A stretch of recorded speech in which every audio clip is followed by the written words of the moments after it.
Chapter 16, Culture and Organizational Change.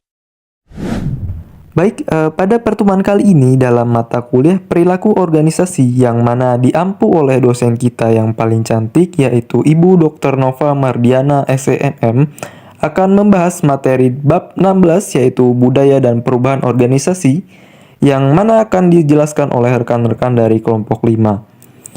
Oke, mula-mula kita akan mengetahui tujuan pembelajaran dari bab ini. Adapun yang pertama yaitu dapat mendeskripsikan karakteristik umum dari budaya organisasi.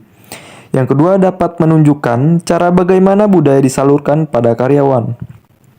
Yang ketiga dapat mengidentifikasi faktor yang dapat menciptakan atau menjaga budaya. Yang keempat mampu membandingkan efek fungsional dan disfungsional dari budaya organisasi terhadap orang dan organisasi. Yang kelima dapat menjelaskan kesamaan dan perbedaan dalam menciptakan budaya positif, etis, dan inovatif. Yang keenam dapat membahas bagaimana perubahan beroperasi baik di dalam maupun di luar organisasi. Yang ketujuh dan yang terakhir yaitu mampu membandingkan 4 pendekatan utama dalam mengelola perubahan organisasi.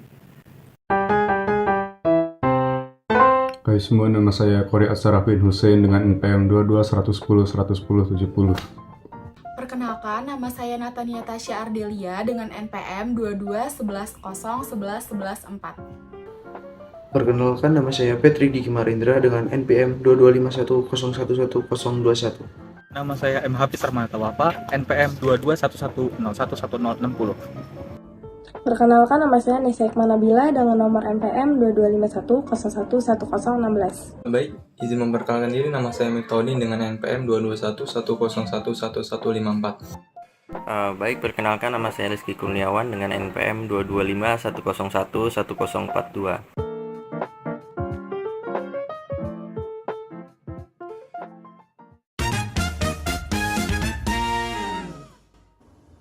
Apa itu budaya organisasi? Budaya organisasi mengacu pada sistem makna bersama yang dipegang oleh anggota yang membedakan organisasi dari organisasi lain. Nah, sistem makna bersama ini mencakup nilai-nilai keyakinan dan asumsi yang menjadi ciri organisasi. Yang pertama, menyaring apa yang menjadi perhatian karyawan. Kedua, diwujudkan secara fisik dalam bentuk simbol materi, contohnya seperti seragam, patung, dan lain-lain. Ketiga, membentuk landasan makna bersama di antara anggota suatu organisasi. Salah satu kerangka paling umum yang menggambarkan organisasi budaya sebagai memiliki beberapa nilai yang bersaing, yaitu klan. Sebuah budaya berdasarkan afiliasi manusia, karyawan menghargai keterikatan, kolaborasi, kepercayaan, dan dukungan. Kedua, adhokrasi. Budaya yang berbasis pada perubahan, karyawan menghargai pertumbuhan, keragaman, perhatian terhadap detail, stimulasi, dan otonomi. Ketiga, pasar. Budaya berdasarkan prestasi. Karyawan menghargai komunikasi, kompetensi, dan persaingan. Keempat, hierarki. Budaya yang didasarkan pada stabilitas. Karyawan menghargai komunikasi, formalisasi, dan rutinitas. Apakah organisasi memiliki budaya yang seragam? Nah, budaya organisasi memiliki persepsi yang dimiliki oleh para anggota organisasi. Pernyataan tentang budaya organisasi hanya valid jika individu dengan latar belakang berbeda atau pada tingkat berbeda dalam organisasi menggambarkan budaya tersebut dengan istilah yang sama. Nah, budaya dominan mengungkapkan nilai-nilai inti yang dianut oleh sebagian besar anggota dan memberikan organisasi kepribadian yang berbeda. Subkultur cenderung berkembang dalam organisasi besar sebagai respon terhadap masalah atau pengalaman umum yang dihadapi sekelompok anggota di departemen atau lokasi yang sama. Namun, subkultur bisa begitu kuat sehingga secara halus menolak budaya resmi dan tidak menyesuaikan diri. Jika organisasi hanya terdiri dari subkultur, budaya organisasi yang dominan akan menjadi kurang kuat. Aspek-aspek makna bersama dari budaya baik dalam budaya dominan maupun subkultur. Subkultur bahkan telah terdeteksi di tingkat negara atau bangsa, terbentuk karena imigrasi, asimilasi imigran baru, atau perbedaan kelas di antara masyarakat. Setiap perusahaan memiliki budayanya sendiri yang mempengaruhi cara orang berinteraksi, cara mereka bekerja, dan nilai-nilai yang mereka pegang. Ketika seorang karyawan baru mulai bekerja di sebuah perusahaan, dia harus diberi pengarahan tentang kebijakan organisasi. Ada 7 cara karyawan mempelajari budaya dalam organisasi. Yang pertama yaitu interaksi aktif. Berinteraksi dengan rekan kerja atau otoritas manajerial mengungkapkan banyak hal tentang budaya organisasi. Manusia mempunyai kepribadian dan kemampuan yang beragam. Selanjutnya yang kedua adalah pengelolaan kegiatan. Berbagai kegiatan hiburan seperti acara olahraga, seminar, dan lomba diselenggarakan oleh beberapa kelompok. Hal ini tidak hanya meningkatkan semangat kerja karyawan, tetapi juga membantu mereka merasa menjadi kontributor yang berharga bagi perusahaan. Dan yang ketiga, bahasa dan cerita. Berbagai cerita atau peristiwa besar dari sejarah perusahaan kepada karyawan adalah salah satu cara paling efektif untuk mempromosikan budaya perusahaan kepada mereka. Mereka mengembangkan keterkaitan emosional dengan organisasi dan didorong untuk mengambil kepemilikan atas pekerjaan mereka. Berbagai bahasa digunakan, beberapa di antaranya khusus untuk suatu tempat atau komunitas. Yang keempat yaitu upacara dan ritual. Perusahaan memiliki beberapa prosedur inti baik formal maupun informal. Cara perusahaan memandang karyawannya dan kebutuhan mereka berdampak besar pada perkembangan budaya tempat kerja. Jika suatu perusahaan mempunyai peristiwa penting yang diperingati secara berkala, hal itu akan menentukan nilai-nilai dan ritual organisasi tersebut. Yang kelima, imbalan yang diberikan. Karyawan diberikan imbalan yang berbeda-beda tergantung pada tingkat pekerjaan mereka dan kewajiban yang menyertainya. Dan yang keenam, simbol. Simbol adalah teknik yang sangat baik untuk mewakili suatu budaya yang tidak memerlukan banyak komunikasi verbal. Banyak pesan tersirat seperti logo, label kantor, gelar yang terkait dengan sebutan dan sebagainya. Dan yang terakhir adalah kepemimpinan. Apapun industri atau jenis pekerjaannya, kepemimpinan merupakan komponen penting dalam menggambarkan budaya perusahaan. Nilai-nilai perusahaan dapat rusak parah jika pemimpin perusahaan tidak memelihara lingkungan yang menarik dan merangkul kontribusi setiap karyawan. Di sini saya akan menjelaskan poin mengenai membuat dan mempertahankan budaya. Di mana yang pertama ialah bagaimana budaya dimulai. Kebiasaan, tradisi, dan cara umum suatu organisasi dalam melakukan suatu sebagian besar disebabkan oleh apa yang telah dilakukan sebelumnya dan seberapa sukses organisasi tersebut dalam melakukannya. Hal ini membawa kita pada sumber utama sebuah organisasi. Penciptaan budaya terjadi melalui 3 cara, yaitu yang pertama, para pendiri cenderung mempekerjakan dan mempertahankan karyawan yang berpikir dan merasakan hal yang sama. Kedua, mereka mensosialisasikan karyawan terhadap cara berpikir dan perasaannya. Dan yang terakhir yaitu perilakunya pendiri mendorong karyawan untuk mengidentifikasi diri mereka dan menginternalisasi keyakinan, nilai, dan asumsi mereka. Kita lanjut yang kedua yaitu menjaga budaya tetap hidup. Adapun 3 kekuatan ini menjadi peran bagian yang sangat penting dalam mempertahankan budaya. Yang pertama ada praktik seleksi atau perekrutan, tindakan manajemen puncak, dan metode sosialisasi. Misalnya orientasi, pelatihan, dan termasuk karyawan baru. Yang pertama seleksi. Tujuan eksplisit dari proses seleksi adalah untuk mengidentifikasi dan merekrut individu-individu yang memiliki pengetahuan, keterampilan, dan kemampuan untuk bekerja dengan sukses. Proses seleksi juga memberikan informasi kepada pelamar. Mereka yang merasakan adanya konflik antara nilai-nilai mereka dan nilai-nilai organisasi dapat menyingkirkan diri mereka sendiri dari kelompok pelamar atau bahkan berpura-pura masuk ke dalam organisasi dengan berpura-pura bahwa mereka memiliki nilai yang sama dengan organisasi. Yang kedua yaitu manajemen puncak. Melalui kata-kata dan perilaku, para eksekutif senior menetapkan norma-norma yang menyaring organisasi. Melalui kata-kata dan perilaku, para eksekutif senior menetapkan norma-norma yang menyaring organisasi tentang, misalnya apakah risiko pengambilan yang diinginkan, seberapa banyak kebebasan yang diberikan manajer kepada karyawan, seragam yang harus dikenakan oleh karyawan, dan perilaku apa yang diinginkan dan dihargai. Yang ketiga yaitu sosialisasi. Sosialisasi dapat membantu meringankan masalah yang banyak dilaporkan karyawan ketika pekerjaan baru mereka berbeda dari apa yang mereka harapkan dan dapat menentukan keberhasilan atau kegagalan karyawan dalam memandang pekerjaan mereka lebih ke depan. Kita dapat menganggap sosialisasi sebagai sebuah proses dengan 3 tahap, yaitu prakedatangan, pertemuan, dan metamorfosis. Yang pertama, tahap sebelum kedatangan. Tahap prakedatangan mengakui bahwa setiap orang datang dengan seperangkat nilai, sikap, dan harapan mengenai pekerjaan dan organisasi. Yang kedua ada tahap pertemuan. Proses seleksi dapat membantu menginformasikan calon karyawan tentang organisasi. Saat masuk ke dalam organisasi, anggota baru memasuki tahap perjumpaan dan menghadapi kemungkinan-kemungkinan itu, ekspektasi tentang pekerjaan, rekan kerja, atasan, dan organisasi di dalamnya. Mungkin berbeda dari kenyataan. Ya, dan yang terakhir yaitu tahap metamorfosis. Untuk mengatasi masalah apapun yang ditemukan selama tahap perjumpaan, anggota baru berganti atau melewati tahap tersebut, yaitu tahap metamorfosis.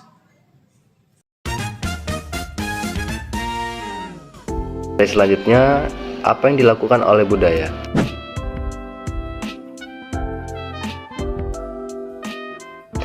Budaya adalah perekat sosial yang membantu menyatukan organisasi dengan memberikan standar mengenai apa yang harus dikatakan dan dilakukan oleh karyawan.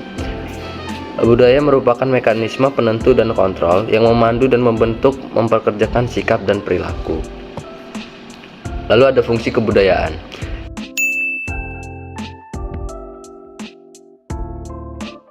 Yang pertama, budaya mempunyai peran yang menentukan batasan. Lalu yang kedua, budaya menyampaikan rasa identitas bagi anggota organisasi. Lalu yang ketiga, budaya memfasilitasi komitmen terhadap sesuatu yang lebih besar daripada kepentingan diri sendiri. Lalu yang keempat, meningkatkan stabilitas sistem sosial. Lalu di sini ada sistem organisasi. Budaya yang kuat didukung oleh aturan regulasi formal, yaitu infrastruktur organisasi yang memastikan bahwa karyawan akan bertindak sesuai dengan keinginan mereka. Untuk mendorong inovasi menuju organisasi yang terdesentralisasi, seperti bab tentang struktur organisasi, membuat budaya menjadi lebih penting dari sebelumnya. Namun, ironisnya, hal ini juga membuat pembentukan budaya yang kuat menjadi lebih sulit. Budaya sangat mempengaruhi tawaran pekerjaan, kinerja yang menguntungkan, iklim tempat kerja yang aktif telah dikaitkan dengan kepuasan pelanggan dan organisasi yang lebih tinggi. Lalu ada budaya sebagai aset.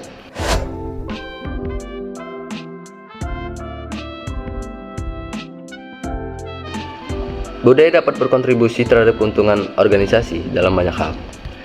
Perusahaan seperti Google, Adobe, dan Samsung baru-baru ini menduduki peringkat sebagai organisasi terbaik untuk bekerja mengingat budaya mereka yang sangat baik. Karyawan menulis tentang Adobe bahwa organisasi memberikan dampak positif bagi dunia. Fokusnya pada etika dan keberlanjutan, menjelaskan beberapa budaya dan iklim terkait yang mempengaruhi sikap dan perilaku dalam organisasi.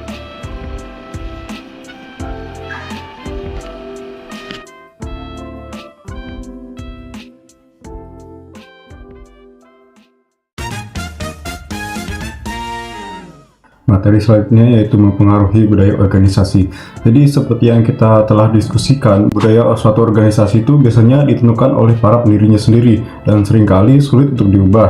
Nah, idealnya juga budaya ini dibentuk oleh seorang pendiri atau beberapa pendiri yang merencanakan dengan cermat budaya organisasi sebelumnya untuk menciptakan fondasi yang kuat untuk menghadapi masa yang krisis dan juga keberhasilan. Namun pada kenyataannya, budaya organisasi sering berkembang secara alami seiring berjalannya waktu.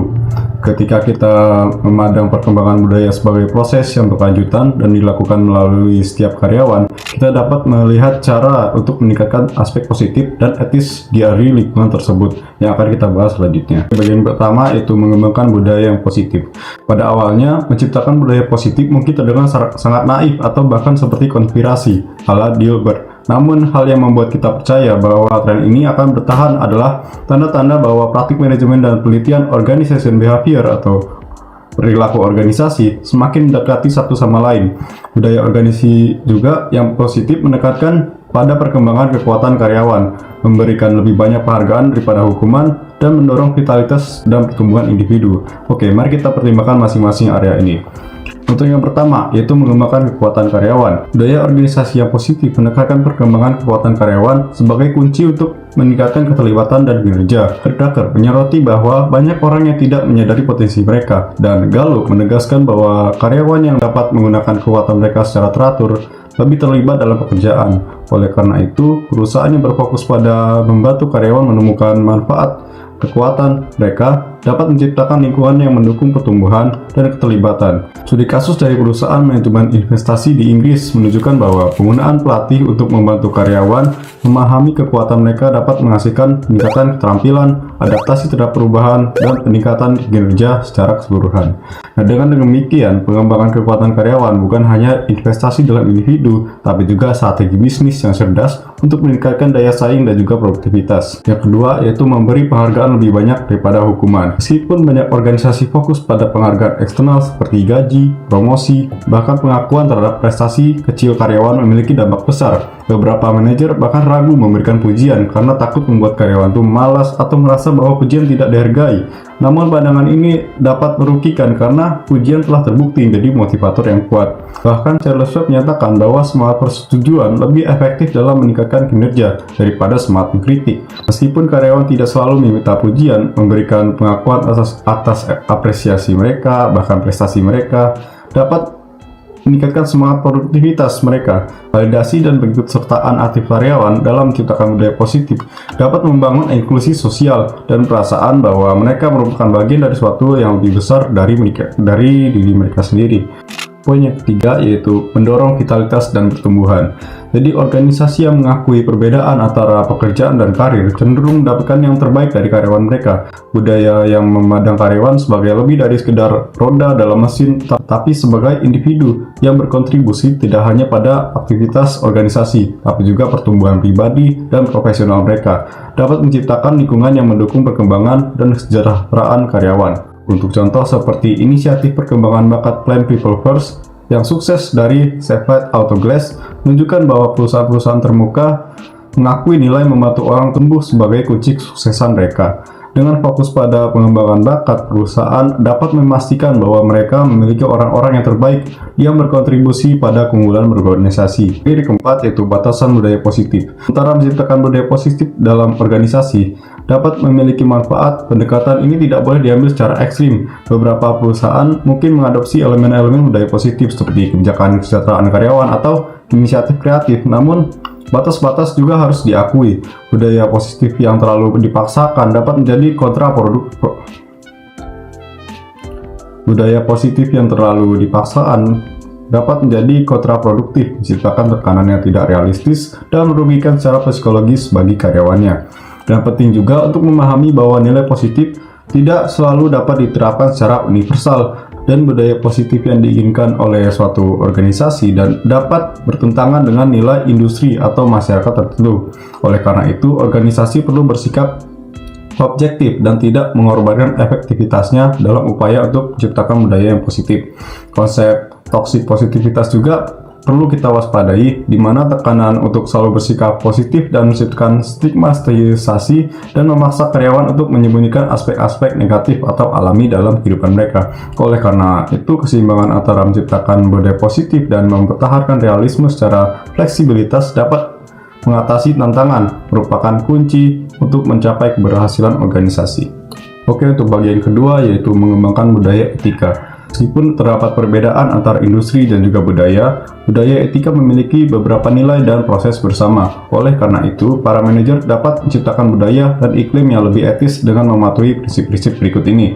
Yang pertama, jadilah panutan yang terlihat. Jadi, karyawan akan melihat tindakan dari manajemen puncak sebagai patokan perilaku yang tepat. Tapi, setiap orang juga dapat menjadi panutan untuk mempengaruhi suasana atau etika secara positif. Jadi kita harus menyampaikan pesan secara positif. Untuk yang kedua yaitu komunikasikan harapan etika. Setiap kali kita berperan dalam kapasitas kepemimpinan, minimalistis ambiguitas etika dengan membagikan kode etik yang menyatakan nilai utama organisasi dan peraturan penilaian yang harus diikuti oleh karyawan. Untuk poin ketiga yaitu berikanlah pelatihan etika. Jadi seperti menyelenggarakan seminar, lokakarya, dan program pelatihan untuk memperkuat standar perilaku organisasi, mengklarifikasi praktik yang diperbolehkan, dan mengatasi dilema etika potensial. Poin keempat, secara terbuka hadiahkanlah tindakan etis dan hukumlah yang tidak etis. Kita harus menilai bawahan dalam kaitannya dengan kode etik organisasi. Tinjau secara keseluruhan, secara terang-terangan, hadiahkan mereka yang bertindak secara etis, dan secara mencolok, hukumlah yang tidak melakukannya. Ini berguna untuk memberikan teguran maupun sebagai peringatan bagi karyawan-karyawan lain. Yang terakhir yaitu mekanisme perlindungan. Jadi cari mekanisme resmi sehingga semua orang dapat membahas dilema etika dan melaporkan perilaku tidak etis, bahkan tanpa rasa takut untuk mendapat hukuman. Ini mungkin mencakup mengidentifikasi penasihat etika, ombudsman, atau petugas etika untuk peran perantara. Jadi, etika organisasi memiliki dampak yang signifikan terhadap perilaku karyawan. Pentingnya memulai inisiatif etika dari puncak organisasi itu sangat ditekankan, karena manajemen puncak yang menekankan nilai-nilai etika cenderung menciptakan lingkungan di mana karyawan lebih mungkin mempraktikkan kepemimpinan yang etis. Penelitian juga menunjukkan bahwa nilai-nilai tekanan dari pembinaan organisasi dapat mempengaruhi niat karyawan untuk terlibat dalam perilaku etis maupun tidak etis.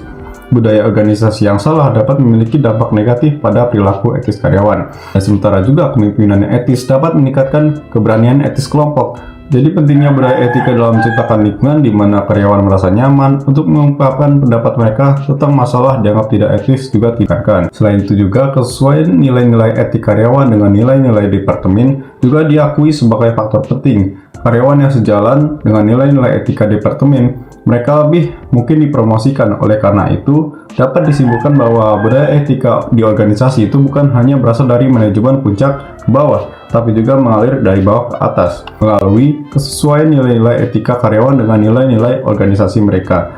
Ini juga menunjukkan bahwa pentingnya menciptakan budaya etika yang kokoh dan terintegrasi di seluruh tingkatan organisasi. Bagian ketiga yaitu mengembangkan budaya inovasi. Dan jadi sebenarnya kita bertanya-tanya bagaimana sebuah organisasi dapat menjadi lebih inovatif. Meskipun tidak ada rumus yang dijamin, beberapa karakteristik muncul berulang kali ketika peneliti mempelajari organisasi yang inovatif. Jadi sumber inovasi variabel struktur adalah suatu sumber potensial inovasi. Tinjauan komprehensif tentang hubungan struktur dan inovasi menghasilkan beberapa kesimpulan berikut. Kesimpulan pertama, yaitu struktur organik berpengaruh positif terhadap inovasi, karena mereka memiliki lebih sedikit diferensiasi vertikal, formalisasi, dan juga sentralisasi. Organisasi organik memfasilitasi fleksibilitas, adaptasi, dan perpaduan untuk mendapat adopsi inovasi lebih mudah. Kesimpulan kedua yaitu hadiah yang bersyarat berpengaruh positif terhadap inovasi.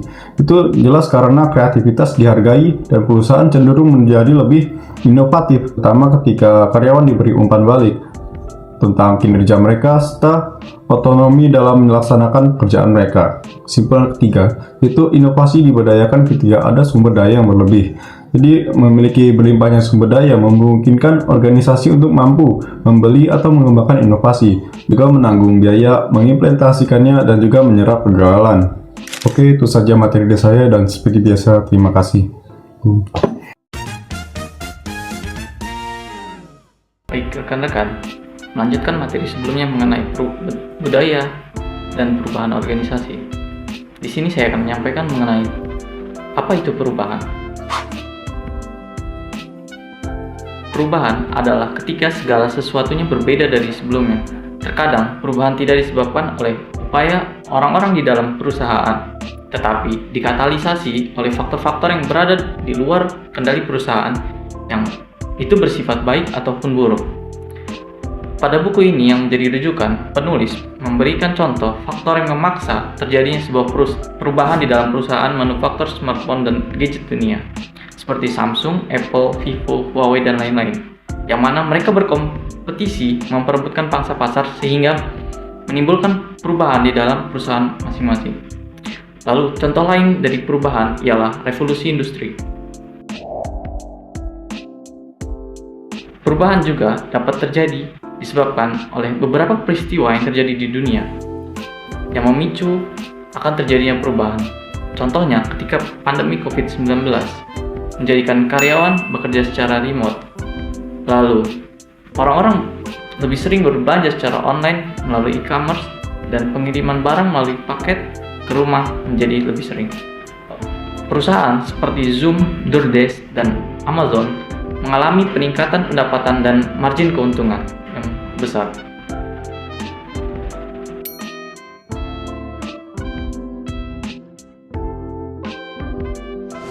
Selanjutnya ialah faktor-faktor yang dapat memaksa terjadinya sebuah perubahan.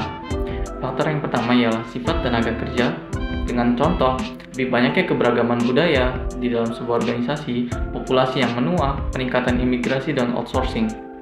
Faktor yang kedua ialah teknologi, di mana terdapat contoh komputer dan perangkat genggam yang menjadi semakin lebih cepat, lebih murah, dan lebih banyak. Lalu, kemunculan dan pertumbuhan situs jejaring sosial atau sosial media yang dapat menimbulkan perubahan. Faktor yang ketiga ialah kondisi atau guncangan ekonomi, dengan contoh naik turunnya pasar perumahan global, keruntuhan sektor keuangan, resesi global. Faktor yang keempat ialah kompetisi, di mana terdapat contoh pesaing global, merger, konsolidasi, dan meningkatnya peraturan pemerintah mengenai perdagangan. Faktor yang kelima ialah tren sosial, di mana terdapat contoh meningkatnya kesadaran lingkungan pada masyarakat.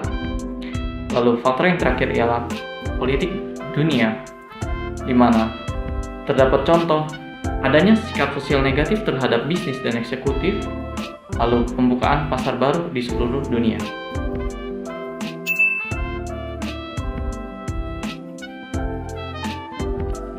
Selanjutnya, sifat alami perubahan. Seringkali perubahan tidak direncanakan dan terjadi secara alami. Namun dalam situasi tertentu, perubahan diupayakan secara proaktif, disengaja, dan berorientasi pada tujuan untuk merealisasikan perubahan. Hal ini dinamakan perubahan terencana. Sebagai contoh, sebuah perusahaan manufaktur mobil yang memasang robotika canggih untuk meningkatkan kualitas dan efisiensi, dan untuk mengantisipasi hambatan akan perubahan ini, karyawan dari perusahaan dikembangkan oleh program pelatihan penggunaan robotika tersebut. Lalu, terdapat istilah lain, yaitu istilah agen perubahan, di mana mereka bertanggung jawab dan memperlancar proses perubahan dalam sebuah organisasi. Mereka melihat masa depan organisasi yang belum diidentifikasi orang lain, mampu memotivasi, menciptakan, dan mengimplementasikan perubahan. Beberapa agen perubahan berusaha mengubah industri lama untuk mampu memenuhi kebutuhan dan tuntutan industri baru. Agen perubahan dapat seorang manajer, non-manajer, atau seorang karyawan lama atau baru, atau mungkin konsultan dari luar. Lalu, terdapat pembahasan mengenai penolakan terhadap perubahan.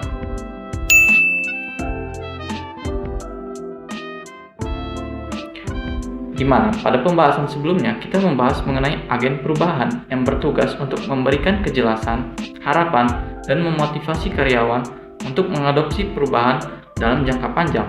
Tetapi banyak agen perubahan yang gagal karena anggota organisasi berusaha untuk menolak perubahan. Anggota organisasi seringkali menganggap perubahan sebagai sebuah ancaman dan mengatasinya dengan cara tidak memikirkannya atau malah meninggalkan organisasi. Resistensi atau hambatan dapat bersifat terbuka langsung ataupun implisit atau ditangguhkan. Relatif lebih mudah manajer untuk menangani hambatan terbuka dan langsung seperti keluhan dan ancaman mogok kerja. Sedangkan hambatan yang bersifat implisit dan ditangguhkan menjadi tantangan yang sulit bagi seorang manajer.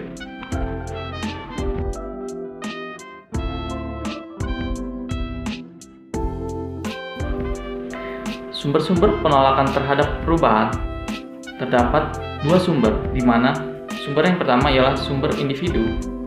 Sumber individu terdiri dari kebiasaan, kebutuhan akan keamanan, faktor ekonomi, ketakutan akan hal baru yang tidak diketahui, dan hanya memproses dan memilih informasi yang sesuai dengan keinginan dan persepsi anggota organisasi. Lalu, Sumber yang kedua ialah sumber organisasi, di mana terdapat kelembaban organisasi atau kecenderungan organisasi tersebut untuk menolak perubahan. Lalu yang kedua ialah fokus terhadap perubahan yang terbatas. Ketiga, ancaman terhadap keahlian. Keempat, ancaman terhadap mapannya kekuasaan atau status kekuasaan. Maka dari itu, terdapat beberapa tindakan dalam mengatasi penolakan terhadap perubahan.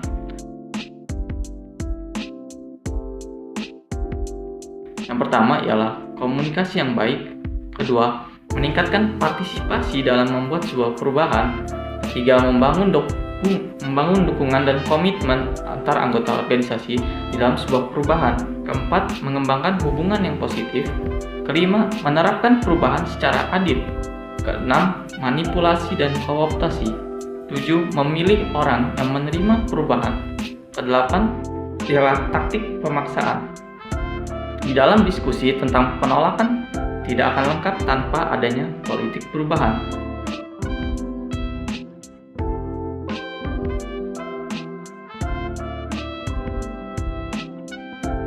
Karena perubahan selalu mengancam status quo secara inheren yang menyiratkan aktivitas politik. Perubahan mungkin berasal dari agen perubahan luar, karyawan baru dalam organisasi yang kurang memiliki status quo atau kekuasaan quo, atau manajer yang sedikit di luar struktur kekuasaan. Manajer yang telah lama bekerja di suatu organisasi dan telah mencapai posisi senior di dalam hierarki seringkali menjadi hambatan utama di dalam melakukan perubahan.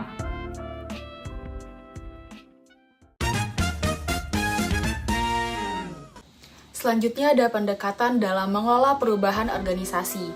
Pendekatan untuk mengelola perubahan organisasi sekarang, kita beralih ke beberapa pendekatan untuk mengelola perubahan itu, yaitu ada model 3 langkah klasik Lewin, rencana 8 langkah Kotler, penelitian tindakan, dan pengembangan organisasi. Yang pertama ada model 3 langkah Lewin, yaitu ada unfreezing, movement, dan rephrasing. Yang pertama itu ada unfreezing. Unfreezing itu artinya mencairkan status quo. Nah, Lewin ini mengibaratkan ini sebagai es agar bisa dilebur. Ini adalah langkah awal di mana tujuan utamanya adalah mengubah sikap, keyakinan, atau perilaku yang sudah ada. Selanjutnya ada movement, yaitu bergerak menuju keadaan akhir yang diinginkan. Hal ini bisa melibatkan pengenalan ide, lalu pendekatan baru, dan ataupun struktur baru. Nah, selanjutnya yang terakhir ada rephrasing, yaitu langkah terakhir untuk membakukan kembali perubahan agar menjadi permanen. Yang kedua ada rencana 8 langkah Kotter. John Kotter mengembangkan 3 model langkah Lewin untuk menciptakan pendekatan yang lebih rinci dalam menerapkan perubahan.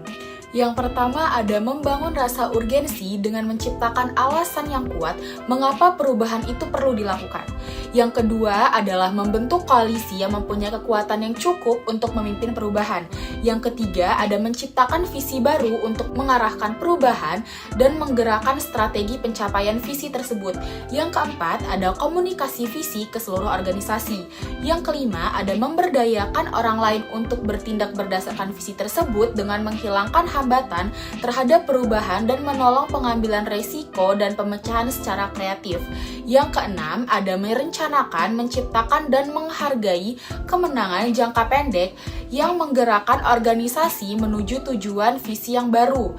Yang ketujuh, ada mengkonsolidasi perbaikan, menilai perubahan, melakukan penyesuaian yang memerlukan program baru. Yang terakhir, ada memperkuat perubahan dengan menunjukkan hubungan antara perilaku baru dan keberhasilan organisasi. Jadi, 4 langkah pertama Kotter tadi pada dasarnya mengekstrapolasi terhadap pencairan atau unfreezing dari teori Lewin. Langkah 5, 6, dan 7 melambangkan gerakan atau movement, dan langkah terakhir adalah membakukan kembali atau refreezing. Jadi, kontribusi Kotler terletak pada penyediaan panduan yang lebih rinci bagi para manajer dan agen perubahan agar berhasil menerapkan perubahan. Selanjutnya ada penelitian tindakan. Penelitian tindakan adalah proses perubahan yang didasarkan pada pengumpulan data secara sistematis dan pemilihan tindakan perubahan berdasarkan apa yang ditunjukkan oleh data yang dianalisis. Nah, nilainya ini adalah dalam menyediakan metodologi ilmiah untuk mengelola perubahan yang direncanakan.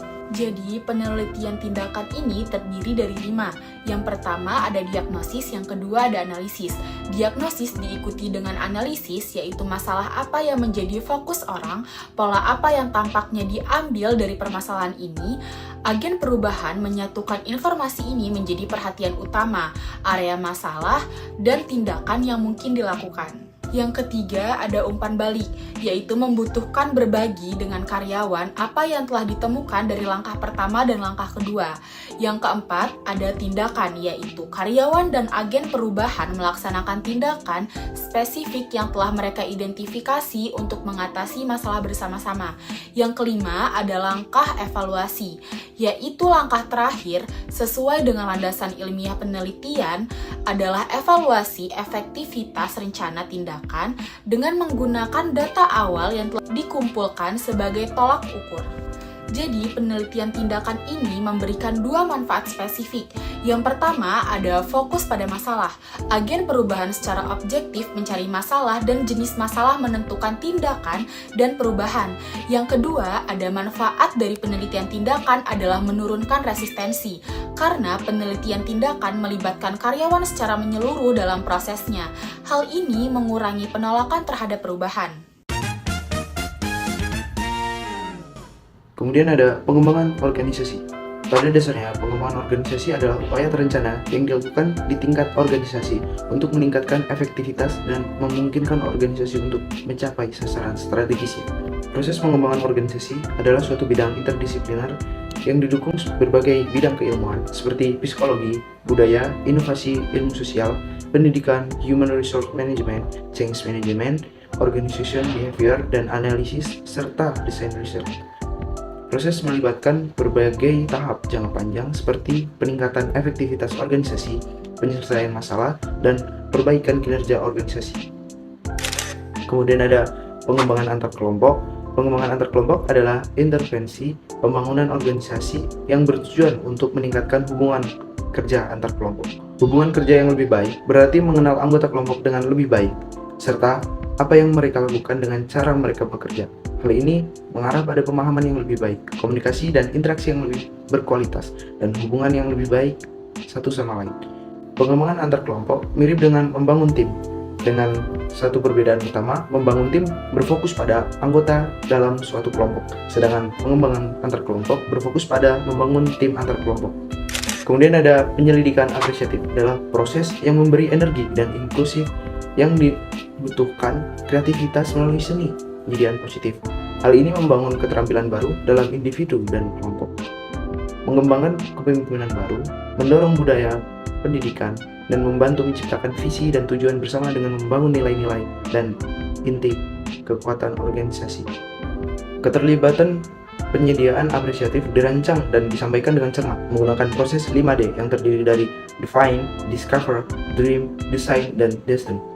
Tidak seperti model perubahan lain yang memiliki titik awal dan akhir yang berbeda. Proses penyelidikan apresiatif bersifat siklus dan mengundang eksplorasi berkelanjutan terhadap peluang baru dan pembelajaran pertumbuhan dan inovasi. Kemudian ada paradoks perubahan, pertama kali diungkapkan oleh Dr. Arnold Bisser pada tahun 1970. Teori perubahan yang paradoks telah menjadi slogan yang sering digunakan dalam pembinaan dan terapi. Meskipun demikian, teori perubahan yang paradoks merupakan sebuah diktum yang cukup terkenal dalam bidang pembinaan, terutama oleh para pembina yang terlibat dalam pembinaan transformatif, yang berakar pada konsep psikologis bersama. Oleh karena itu, menurut saya patut untuk diselidiki apakah ini hanyalah sebuah pepatah bijak atau sebuah lensa praktis untuk perubahan. Di sini saya akan bacakan studi kasus mengenai Sports Direct. Sports Direct, Peritel atau penelitian perlengkapan olahraga terbesar di Inggris, mendapat sorotan karena praktik kerja yang dipertanyakan, mencerminkan budaya ketakutan yang diduga mendukung kesuksesan perusahaan. Sistem peringatan 6 teguran yang ketat diterapkan untuk kesalahan kecil hingga absensi sakit, menciptakan lingkungan di mana karyawan bekerja dalam ketakutan kehilangan pekerjaan. Investigasi parlemen menyimpulkan bahwa budaya ini memungkinkan perlakuan tanpa martabat terhadap karyawan. Kontrol yang ketat juga terlihat dalam pengecekan keamanan dan penggeledahan di akhir shift. Meskipun sulit diketahui apakah ini mencerminkan sub budaya gudang atau domain perusahaan, jelas ada dampak negatif pada kesehatan dan keselamatan karyawan. Pendiri perusahaan, Mike Ashley, setuju untuk menyelidiki masalah ini, menunjukkan bahwa perubahan budaya harus didorong dari level kepemimpinan untuk mengatasi isu-isu tersebut. Dari studi kasus tersebut, timbul berbagai pertanyaan yang akan kita jawab pada hal ini. Yang pertama yaitu bagaimana kita menggambarkan budaya di gudang Sports Direct dan bagaimana budaya ini dapat menjadi kemampuan bagi organisasi.